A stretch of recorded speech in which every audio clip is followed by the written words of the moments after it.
Sagittaires, bienvenue, je m'occupe de vous ce matin pour votre étude de l'année 2025. Comme dans toutes les études cette année, et ce sont les premières puisque ma chaîne YouTube vient juste de démarrer, je pratique le tirage astrologique où on va aller voir les 12 maisons. Ce qui va vous permettre de vous donner quand même une ambiance avec pas mal de détails et vous verrez la logique entre ces maisons. Je vous dis à tout de suite, je fais le tableau et on voit ça ensemble. Bisous, à tout de suite.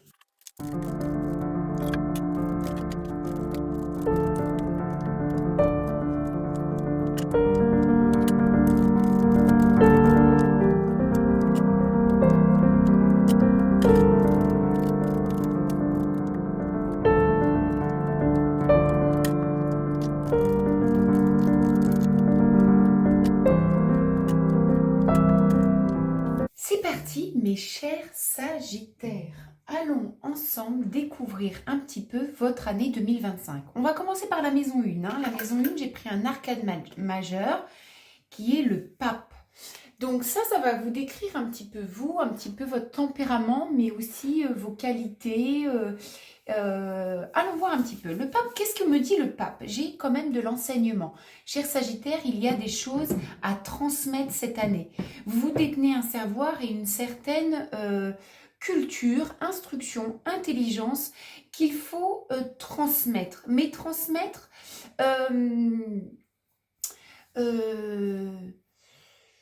avec humilité, parce que ce que je peux ressentir du côté un peu négatif, c'est que la puissance que vous avez sur les autres, c'est-à-dire en fait les gens qui croient en vous, qui boivent vos paroles, il faut en être conscient et donc du coup on enseigne avec humilité. On n'est pas là pour contrôler les autres, mais simplement pour les guider. On parle aussi d'une période très spirituelle cette année en 2025. Il peut y avoir de belles réflexions, de belles questions, de belles évolutions. On arrive à un moment où peut-être que les années précédentes ont été une espèce de bouillie d'expérience, une bouillie de situation où vous ne connaissiez pas, vous ne compreniez pas la leçon dans votre année. Cette année, c'est pas le cas. On est arrivé à un step, on est arrivé à un stade où on a compris la leçon des années précédentes. On va aller voir, on me parle un petit peu d'uniforme aussi. Je vais aller voir un petit peu si ça revient, ça, dans votre tableau. Allez, on part pour la maison 2. La maison 2, c'est un petit peu tout ce qui est les biens matériels, hein, la possession terrestre. Ça peut être les finances, ça peut être vraiment... oui, l'immobilier, tout ce qui vous enrichit, mais de manière terrestre. Ok, allons voir cette maison 2. Qu'est-ce que nous dit cette maison 2? Bon, il y a un enrichissement dans votre maison 2 cette année. Il va y avoir des choses qui vont arriver de façon très inattendue, qui vont venir un petit peu, voyez la foudre, qui vont venir un petit peu détruire peut-être certaines croyances ou certains projets, mais cela est assez positif parce que c'est un peu, voyez, la divine guidance, vous allez tout de suite comprendre, et c'est ça que vous dit le pape aussi, c'est que dans chaque chose, vous allez tout de suite comprendre pourquoi ça arrive, et du coup, j'ai ce regain, ce rebond. C'est assez intéressant, mais... votre domaine matériel est très lié au lien que vous pouvez avoir avec une personne, avec un partenaire. C'est-à-dire que si vous faites quelque chose, c'est par motivation pour un autre ou une autre. Voilà. Je ne parle pas forcément que du partenaire amoureux. Hein. On parle de partenaire, quelqu'un qui est dans notre cœur. Bon, il y a néanmoins ces projets, même s'ils sont motivés par une tierce, on a une construction, une pensée qui est assez solitaire, mais il y a vraiment une augmentation quand même conséquente dans votre enrichissement terrestre cette année. Peut-être une garde-robe qui va être un peu plus de meilleure qualité, ou on va changer sa voiture, ou voilà, il y a en tout cas ce que vous partez aujourd'hui et jusqu'au 25 au décembre 2025, il va y avoir de l'évolution et de l'amélioration du patrimoine. Bon, allons voir cette maison 3 qui est tout ce qui est la communication. Ça peut être aussi les frères, les sœurs, les échanges. On va les voir. Vous allez éviter de croire ce que l'on vous dit. Vous allez éviter de croire les apparences. Vous allez aller chercher plus dans vos communications la vérité. Vous allez communiquer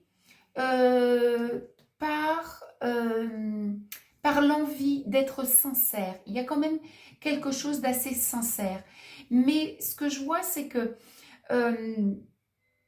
ça s'oppose aux croyances. C'est-à-dire qu'il y a une déconstruction de ce que vous auriez pu penser d'un tel, d'une situation, d'un lien qui est en train de évoluer. On va plus dans la sincérité des choses. On se laisse moins communiquer par de l'apparence. C'est-à-dire, je ne sais pas moi, une personne qui vous engueule comme ça sans raison, vous allez croire qu'elle ne vous aime pas. Ça, c'est la croyance. La vérité, c'est de savoir pourquoi elle réagit ainsi. Donc, il y a vraiment des communications très sincères. J'ai aussi pas mal de communications très officielles cette année. Alors, si, par exemple, dans votre maison 2, tout ce qui est l'enrichissement terrestre, vous avez des projets, on peut faire un lien en disant que les échanges administratifs vont être assez fluides, vont être vraiment assez fluides. Je reviens avec cette sincérité, on a aussi cette notion de sacré, de parler, avoir des paroles qui ont une justesse et une valeur. J'aime beaucoup votre état. J'aime beaucoup votre état d'esprit, les Sagittaires, pour cette année-là. C'est très joli. Alors, on va aller voir la maison 4. La maison 4, ça peut être donc les parents, c'est la terre, c'est le foyer, c'est les racines, c'est l'héritage, c'est l'ancien. On va aller voir quel est votre message là-dedans, dans cette maison 4.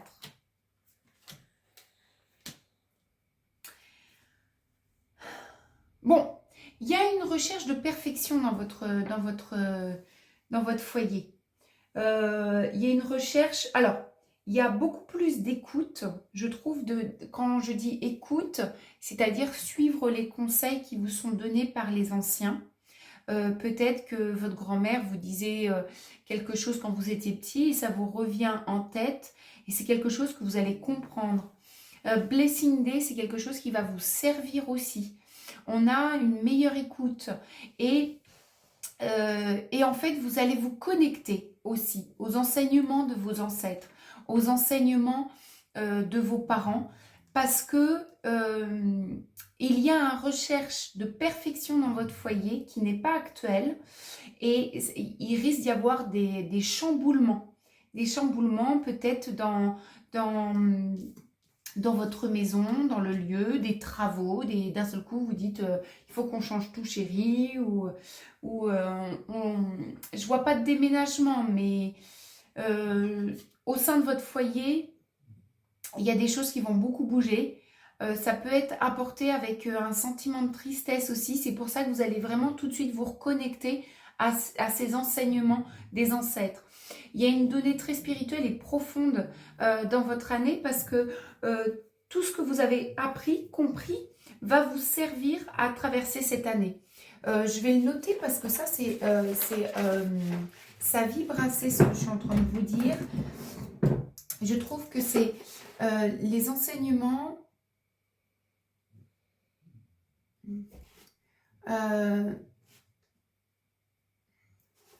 vous donnent les fondations de votre année. Bon, je vais comprendre ce que je veux dire. C'est pour le titre. Bref. Alors, on fait... Hein, c'est pas un live, mais je ne vais pas couper ça. Chers amis, je fais moi-même tout, donc je ne vais pas faire des des montages. Hein. Je suis crue. Alors, allons voir maintenant la maison un peu 6, la routine. Le métro, boulot, dodo. On va les voir parce que généralement, avec le foyer, des fois, on a des sacrés liens. Oui, vous voyez, il y a une envie. Alors, il y a une envie de faire les choses, même si elles sont automatiques, elles sont répétitives, elles sont monotones, de les vivre avec amour et bien-être. Donc, on va aller rechercher de l'harmonie, on va aller rechercher de la beauté. Peut-être que j'y vois quand même peut-être redécoration de la maison, vous voyez. On va dans son année, non seulement revoir son foyer, mais ça a un impact sur le métro boulot dodo où on change de direction, on essaye de mettre à la poubelle tout ce qui est négatif, ce qui n'est plus bon pour nous. Cast away negativity, c'est vraiment un petit peu votre ligne directrice sur votre quotidien. On veut faire les choses avec amour, on veut les vivre dans l'amour, on veut que le foyer, le quotidien soit une fondation. C'est important pour vous de revenir à la base qui est là où vous rentrez, où vous vivez, le rythme à laquelle vous vivez, c'est votre base, c'est votre fondation pour vivre un petit peu les tempêtes ou pour repartir un peu plus haut dans votre évolution. J'aime beaucoup cette idée, j'aime beaucoup cette idée. J'ai fait une confusion parce que vous voyez, alors toute confusion, il n'y a rien au hasard dans ce qui se passe parce que je vous ai interprété ces cartes-là comme la maison 6, or c'était posé sur la maison 5. Donc je vais changer parce que je ne veux pas du tout changer ça. Si je l'ai vécu ainsi, c'est que il fallait le vivre ainsi. Si je l'ai interprété ainsi, il fallait que je l'interprète ainsi. C'est là où je me laisse guider par ma médiumnité et par les messages des guides. Et aussi, quand on fait des petites erreurs comme ça, surtout lorsqu'on est canal, c'est qu'il faut les faire. On est guidé, c'est pas nous qui décidons. Bon, on revient à cette maison 5, donc du coup, chers amis Sagittaires, qui va être un petit peu toute la créativité. Hein, ce qui vous anime, vos plaisirs, les passions, ça peut être les amitiés amoureuses, voilà, ce qui vous anime.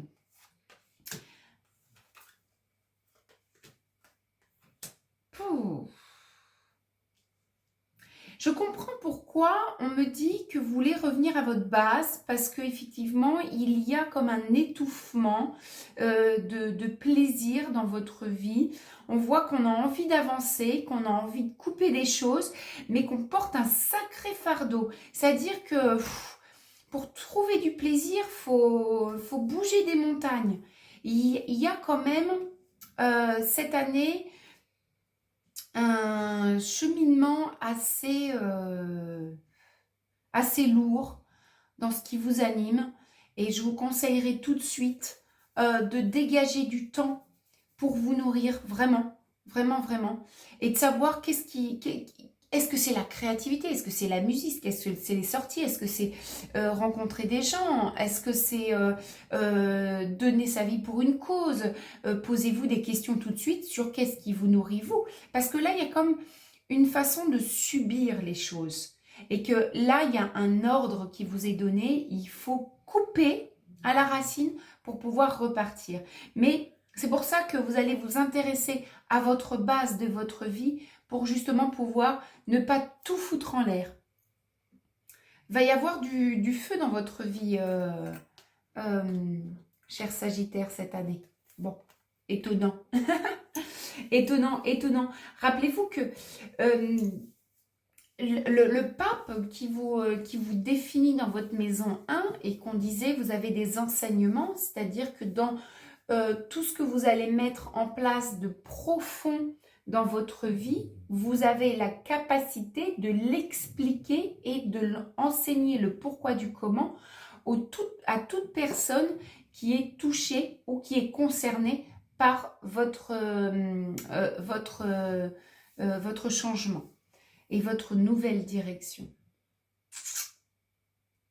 Vraiment, dans les plaisirs, arrêtez ce que vous faites aujourd'hui et remettez en cause ce que vous êtes en train de faire aujourd'hui, hein. Remettez en cause est-ce que si vous allez faire du yoga tous les jours, enfin tous les mardis à 18 h, c'est vraiment quelque chose qui vous convient. Remettez en cause tous vos plaisirs. Est-ce qu'ils sont vraiment pour vous?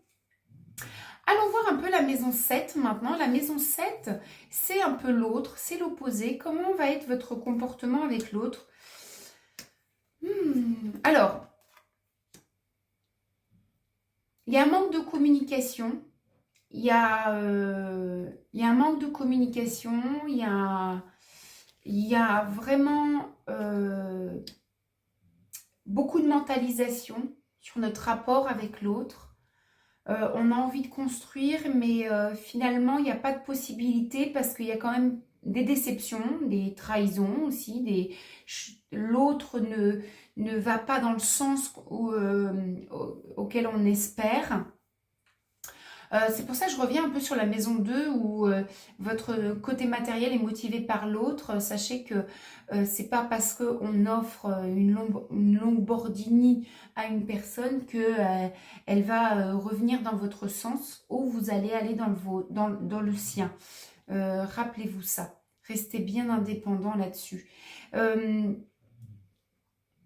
Il y a aussi être pris un peu dans un système avec l'autre, alors que vous soyez célibataire ou en couple, c'est que vous êtes pris un peu dans un système qui demande quand même à réfléchir profondément, vraiment. Vous avez l'enseignement, vous avez compris, donc quelles sont vos actions pour inverser le comportement que vous avez eu en 2024 ou les années précédentes. Inverser, faire pencher la balance. Parce que là, je vois votre mental qui travaille à fond alors qu'on ne communique pas. Et plus vous êtes dans le mental, plus vous allez être pris dans ce schéma. Et vous allez être votre propre trahison aussi. Donc, il y a une espèce d'ouverture qui doit être donnée.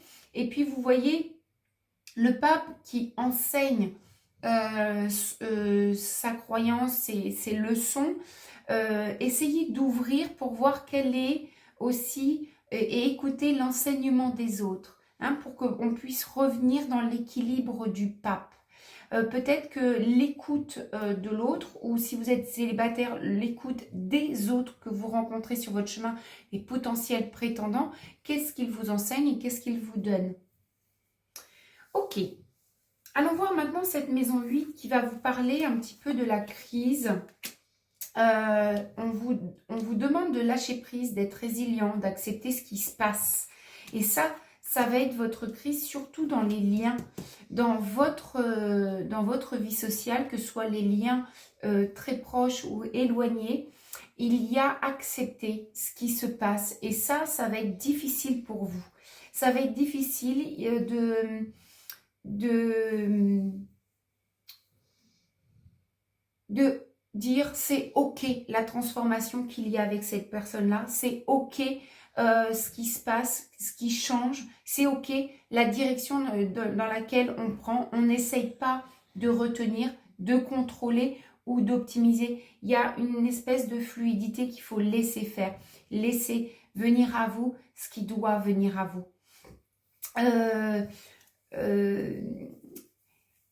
J'ai quand même cette tristesse qui est ancrée, mais j'ai des... c'est comme si le fait de laisser aller, d'accepter et d'accueillir ce qui se passe dans vos relations avec votre autre ou les autres ou les gens qui sont proches, votre associé, laisser aller, ça vous sort d'une situation qui est embourbée. La résilience est le mot d'ordre dans vos relations proches, intimes et partagées. Ok, chers amis. Bon, on va aller voir cette maison 7, 8, 9, 10, 11. C'est la maison 9, qui est la spiritualité.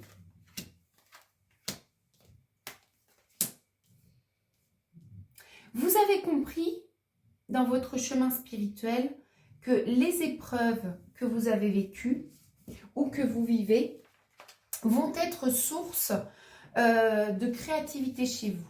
C'est-à-dire rebondir. Essayez de dire, ok, comment je peux rebondir sur cette situation. Et c'est ce qui va être votre point fort cette année dans les épreuves que vous allez vivre. Ça va apporter quand même beaucoup plus de paix, mais on va vous pousser, votre spiritualité va vous pousser à être innocent, à être innocent dans vos actions, à essayer d'agir comme un enfant. J'ai envie, je fais. J'aime, j'aime. Je n'aime pas, je n'aime pas. Vous voyez, il n'y a pas de faux semblant en fait.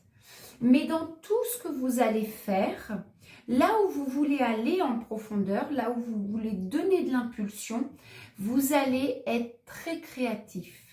Dans une situation qui est embourbée, vous allez être source d'idées et d'inspiration pour passer cette épreuve, pour comprendre et pour amener beaucoup plus de paix. Donc, cher Sagittaire, j'aime énormément votre année qui se dessine parce que on a quand même des passages qui sont assez lourds à porter, mais vous avez un enseignement, comme je le disais au début, que vous avez acquis et qui vont vraiment vous permettre d'aller chercher le diamant en vous. Le diamant qui permet de toujours rebondir. Et je pense qu'en fin d'année 2025, il va y avoir une certaine fierté lorsque vous allez regarder votre année, de ce que vous avez mis en place, de comment vous avez réagi, de comment vous avez rebondi. Vraiment, chers amis Sagittaires, j'aime énormément ce que je ressens de l'ambiance 2025 pour vous. Ça me fait croire en vous aussi. Alors, la maison 10, c'est un petit peu tout ce qui est la carrière, mais aussi vous voyez comment dire, la carrière, mais aussi le statut social, comment on vous voit. On vous voit que, vous voyez, malgré les épreuves, vous êtes quelqu'un de très très solide, qui a beaucoup de force et qui a beaucoup de sagesse. Et vous communiquez avec précision. On revient dans cette maison 3 de communication où je vous parlais de sincérité. On parle avec sincérité. Là, c'est exactement ça. Ça revient, ce terme de communication qui est la preuve, qui est l'enfant de votre sagesse. Donc, dans votre côté professionnel un petit peu, mais aussi de comment on va vous voir. On va vraiment vous voir comme un roc, malgré ce qui peut se déconstruire autour de vous. On voit aussi votre capacité. Vous avez une capacité à détruire ce qui doit être détruit. Les ruines, hop, on prend le bulldozer et on nettoie. Ce qui peut faire aussi un petit peu peur, parce que lorsque vous êtes lancé, vous êtes lancé. Mais c'est ainsi et c'est parfait. Parce que cette attitude-là permet de laisser une terre fertile pour d'autres projets, pour d'autres directions, d'autres chemins. Très bien. Et vous avez une très belle image sociale. Hein. Très très belle. On va aller voir justement dans cette maison 11 avec les amis. Oui, vous voyez, l'esprit ressort dans les amis, vous voyez. Il y a vraiment cette image on vous admire et on vous écoute. Bon, il y a un équilibre dans le sacrifice, c'est-à-dire qu'on va encore, on va nettoyer un petit peu nos relations et surtout on va observer cette année ce qui est bon ou ce qui n'est plus bon pour nous. Au niveau de l'entourage, il va y avoir une réflexion profonde sur votre entourage amical ou en tout cas friendly, voilà, les copains, copines, un petit peu les gens que vous côtoyez dans votre quotidien aussi. Il va y avoir une ouverture d'esprit, un questionnement. On va se poser avec intelligence la question de cette relation, est-ce qu'elle m'apporte? Vous êtes capable de donner énormément aux autres, plus que de raison. Faites attention à ça, parce que c'est pas ça qui va vous équilibrer, vous. Hein. Soyez quand même sage aussi là-dedans. Ok, j'étais en train de regarder mon chien qui est trop marrant. Bref, je reviens à vous et je finis par cette dernière maison que veut dire la maison 12, que veut dire votre subconscient. Votre subconscient veut que vous rappelez que vous avez une capacité assez magique qui vous permet d'enchanter tout votre entourage, mais aussi votre vie. Vous avez le pouvoir d'y mettre la magie, de pouvoir aussi garder une certaine, de partager une certaine connaissance, pardon, de partager une certaine connaissance. Vous voyez, vous avez le livre qui rappelait un peu cette image du pape. C'est très logique, votre tableau. Donc, prenez conscience de cette faculté de manifester, de attirer ce que vous souhaitez, d'harmoniser aussi, de mettre de la douceur, de la magie, de la création, de votre créativité qui est très présente dans votre spiritualité, dans votre vie. Prenez cette conscience vraiment parce que, et j'insiste, parce que là, vous avez quelque chose de très précieux qui peut changer votre année du tout au tout. Voilà, chers Sagittaires, je vous embrasse très fort. Je vous dis à bientôt pour une nouvelle guidance. Des bisous. Bye bye.